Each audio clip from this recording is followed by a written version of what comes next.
31-year-old Cledi Montano and her mother Jenny were weeks from opening a restaurant they hoped would offer a new beginning.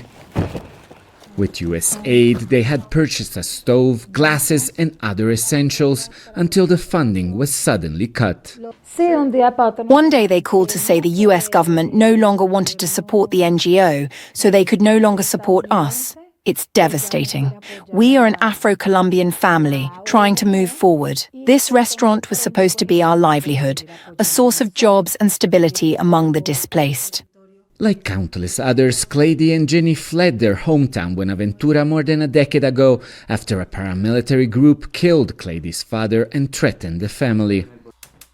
Their restaurant was part of Juntanza Étnica, a $60 million US aid program supporting marginalized communities, including thousands of Afro-Colombians and Indigenous people displaced by conflict. It became a direct target of US President Donald Trump's cuts. Just listen to some of the appalling waste we have already identified. $60 million for Indigenous peoples and Afro-Colombian empowerment. The NGO working with USAID had already spent $35 million before the remaining funds were frozen, leaving communities like this one in deep uncertainty and with little hope of replacing what's been taken away. The decision forced organizations like Afro-Des, which had invested heavily in USAID projects, to shut down.